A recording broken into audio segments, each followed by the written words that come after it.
Boa noite. O tema do vídeo de hoje é serviços públicos. Então, vamos ver o que a Constituição Federal fala sobre esse assunto. Nos termos do artigo 175, caput da Constituição Federal, incumbe ao poder público, na forma da lei, diretamente ou sob regime de concessão ou permissão, a prestação de serviços públicos. Então, a primeira coisa que a gente constata aqui é a nossa Constituição Federal prevê a prestação de serviços públicos. Isso pode parecer óbvio, mas não é, como a gente vai ver. Essa noção de que o Estado tem que prestar serviços públicos e de que a população pode exigir tais serviços é uma noção que decorre do que a doutrina chama de Estado social, que é a concepção que tem como marcos históricos a Revolução Mexicana de 1917 e a Constituição Alemã de 1919, conhecida como Constituição de Weimar. É aquilo que eu sempre digo, para você ser bom no direito administrativo, você tem que entender primeiro o constitucional. Então, eu estou dizendo aqui que a gente vive sobre uma concepção de um Estado social democrático de direito, e isso quer dizer que o Estado tem que dar coisas para as pessoas. Eu vou trazer um exemplo prático que mostra como isso acontece. Como eu digo, a gente vive atualmente um Estado social democrático de direito. Recentemente, tivemos os debates presidenciais do primeiro turno da eleição. Observe, seria absolutamente impensável um candidato propor a abolição do serviço público de saúde. O cara que falasse isso estava fora do páreo imediatamente, seria completamente esculachado. Os candidatos, eles discordam quanto à forma de prestação. Alguns entendem que o serviço de saúde deve ser prestado por empresas privadas atuando em parceria com o Estado, é a visão neoliberal. Outros defendem que o serviço tem que ser feito por funcionários públicos concursados. Mas todo mundo é a favor, pelo menos no discurso, da saúde pública. Outro exemplo que eu posso dar, o Auxílio Brasil. Todo mundo é a favor do Auxílio Brasil. Nenhum candidato vai aparecer na TV falando, não, eu quero acabar com o Auxílio Brasil. Todo mundo é a favor. Mas nem sempre foi assim. No século XIX, grande parte dos estados nacionais se encaixava naquilo que a doutrina define como Estado liberal. Estado liberal seria aquele que mantém a ordem pública, impedindo as pessoas de se matarem, sem a obrigação de prestar serviços ou de dar coisas para as pessoas. Ou seja, Estado liberal, também chamado por alguns de Estado mínimo, é aquele Estado assim que serve apenas para manter a ordem e cada um corre atrás do que é seu. Trazendo para o contexto brasileiro, as constituições brasileiras de 1824 e 1891 não tinham capítulos sobre direitos sociais ou sobre serviços públicos. Isso não quer dizer, na prática, que não existisse nada de serviço público. Existiam escolas públicas, mas não havia o direito do cidadão exigir a prestação desse serviço. Ao longo do século XX, isso vai mudando. A Constituição de 1988 é a mais prolífica em direitos sociais e no estabelecimento de obrigações prestacionais por parte do Estado. Ou seja, eu faço essa introdução aqui para situar onde a gente está na história. Nós estamos em um contexto histórico em que a existência de direitos sociais e de serviços públicos não é questionada. Discute-se a forma de prestar, mas a sua existência não é questionada.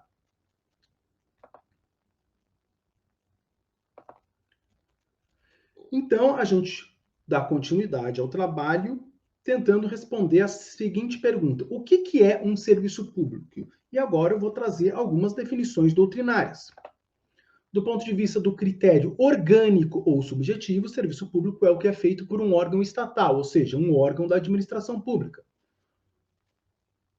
Esse critério não é o que predomina, mas é importante conhecê-lo para as provas objetivas. Do ponto de vista do critério formal, serviço público é o que é feito sob regime de direito público. Regime de direito público quer dizer que valem regras diferentes das que valem na relação entre particulares, que são as do direito civil e comercial. Do ponto de vista do critério material, o serviço público é o que atende a uma necessidade da comunidade. Então, o que eu trouxe aí? Eu trouxe aí 3 critérios da doutrina: orgânico ou subjetivo, formal e material, para definir o que é um serviço público. Escola do serviço público é uma corrente doutrinária surgida na França que defendia que o serviço público é aquele que atende aos 3 critérios: orgânico ou subjetivo, formal e material. Então vamos lá. Eu expliquei os 3 critérios e eu disse para vocês o seguinte: tinha uma corrente aí de pensamento chamada Escola de Serviço Público, que entendia que para ser serviço público tem que se encaixar nos 3 critérios. Agora eu vou trazer 2 exemplos para mostrar como isso é meio complicado de fazer na prática. Vamos lá. Um posto de saúde gerenciado por organização social, que não faz parte da administração pública, é ou não é serviço público? Do ponto de vista orgânico ou subjetivo, não, porque a organização social não está na administração pública. Mas, do ponto de vista material, sim, porque a saúde é uma necessidade da comunidade. Pelo menos a maioria das pessoas pensa que sim. E as loterias, que são organizadas pela Caixa Econômica Federal, do ponto de vista orgânico ou subjetivo, são serviço público, porque a Caixa é uma estatal, está na administração pública. Do ponto de vista material, é meio forçado dizer que a loteria atende a uma necessidade de interesse público. Isso é a minha opinião, mas, né, vamos ser sinceros, né, é forçado dizer que loteria é interesse público. E onde que eu quero chegar? Eu quero chegar na seguinte conclusão: é difícil definir o que é serviço público e o que não é. Por isso surge aquilo que a doutrina chama de crise na noção de serviço público. A crise na noção de serviço público é uma percepção compartilhada entre os estudiosos, no sentido de que é impossível definir em termos abstratos quais são os serviços públicos. Os critérios não funcionam bem. O critério orgânico ou subjetivo não funciona para definir se um serviço público ou não, se um serviço é serviço público ou não. Por quê? O que é feito pelo Estado pode ser privatizado e o que é feito pela iniciativa privada pode ser estatizado, dependendo de quem estiver no poder. O critério formal também não funciona bem, porque no contexto jurídico atual, as relações entre particulares também estão sujeitas, em grande parte dos casos, a normas de ordem pública, como as do direito do consumidor. Então, aquele direito civil tradicional, individualista, em que não há nenhuma incidência de norma de ordem pública, é puramente cada um correndo atrás do que é seu, isso está cada vez mais raro na ordem jurídica atual. Cada vez mais estão presentes normas de direito público em tudo. Então, isso também não é um bom critério para definir o que é ou não serviço público. O critério material, por sua vez, também não é eficiente, porque o contexto de necessidade da comunidade é subjetivo, varia conforme o contexto social. Onde a gente quer chegar com isso? Na prática, é a ordem jurídica de cada momento que vai definir o que é e o que não é serviço público. Então, não existe uma resposta a priori para a seguinte pergunta: isso aqui é serviço público ou é da iniciativa privada? Vai depender da lei. Se a lei disser que fabricação de travesseiro é serviço público, vai ser serviço público. Não existe uma definição abstrata, filosófica, precisa do tipo, isso é para ser feito pelo Estado, isso é para ser feito pela iniciativa privada. Isso não existe. Varia conforme a ordem jurídica de cada momento. E agora eu vou trazer definições da doutrina de serviço público. Serviço público é, para José dos Santos Carvalho Filho, toda atividade prestada pelo Estado ou por seus delegados, basicamente sob regime de direito público, com vistas à satisfação de necessidades essenciais e secundárias da comunidade. Observe que na definição dele, ele utilizou essa expressão, ou por seus delegados. O que isso quer dizer? Quer dizer que o Estado pode transferir a execução do serviço a um particular ou a uma pessoa jurídica do próprio Estado, sem que, por isso, o serviço deixe de ser considerado público. É por isso que a gente diz que o critério orgânico ou subjetivo não é o que é adotado pela doutrina atualmente. Agora, vamos mostrar algumas classificações que, em linhas gerais, não servem para nada, mas podem cair nas provas objetivas. Então, vamos lá. Serviços delegáveis e indelegáveis. Serviço delegável, como o nome diz, é o que pode ser delegado: transporte, energia elétrica, telefonia, etc. Indelegáveis são os que não podem ser delegados. O exemplo mais visível de serviço indelegável é o da Defesa Nacional.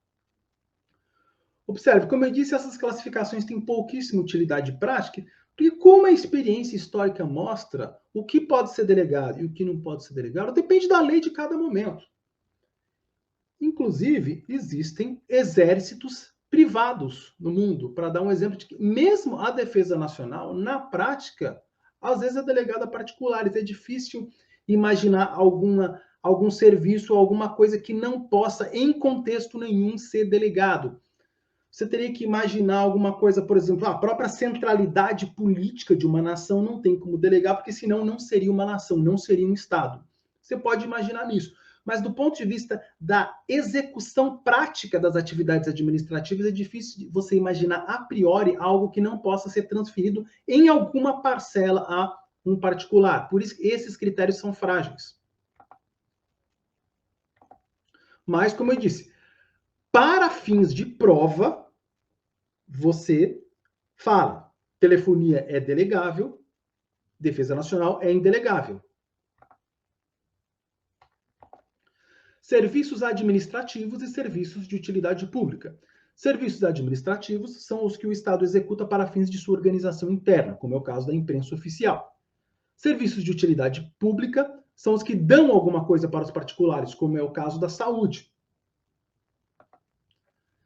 Serviços próprios e impróprios. De acordo com Eli Lopes Meirelles, serviços próprios são os que se relacionam intimamente com as atribuições do poder público e para a execução dos quais a administração usa da sua supremacia sobre os administrados. Portanto, não podem ser delegados. E os serviços impróprios, para o mesmo autor, são aqueles que não afetam substancialmente as necessidades da comunidade, mas satisfazem interesses comuns de seus membros e podem ser delegados. Essa classificação, próprios e impróprios, é muito semelhante àquela que divide os serviços indelegáveis e indelegáveis. Agora, vamos tratar de uma classificação útil para fins tributários. Essa serve para alguma coisa, sim. Serviços coletivos e singulares. Os serviços coletivos, também conhecidos como gerais ou uti universi, são aqueles em que não é possível determinar quem são os usuários e quanto cada um está utilizando o serviço. O exemplo claro é a segurança pública. A segurança pública é exercida sobre todo o território e não é possível que uma pessoa fale: eu não estou utilizando o serviço de segurança pública, ou eu utilizo pouco o serviço de segurança pública. A segurança pública, ela tem um caráter difuso. Então, todo mundo está sendo beneficiado pelo serviço de segurança pública prestado pelo Estado, admita isso ou não.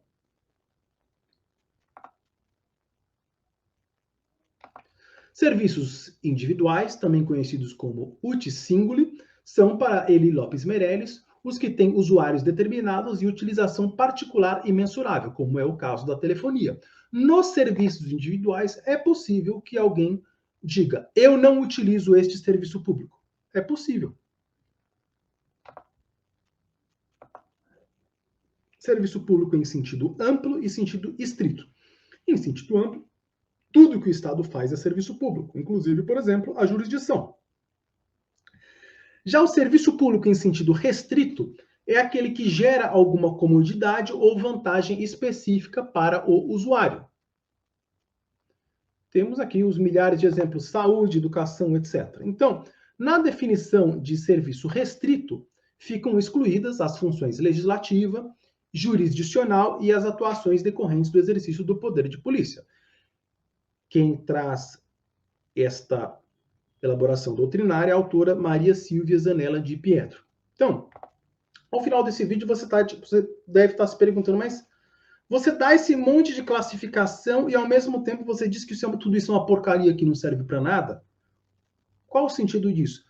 A gente tem que mostrar o desenvolvimento da doutrina ao longo do tempo. Então, muitas concepções foram desenvolvidas pela doutrina tentando definir o que é um serviço público, o que não é serviço público, o que tem que ser feito pelo Estado, o que não tem que ser feito pelo Estado, mas a experiência histórica mostra que não existem critérios objetivos e precisos para definir o que é o que não é.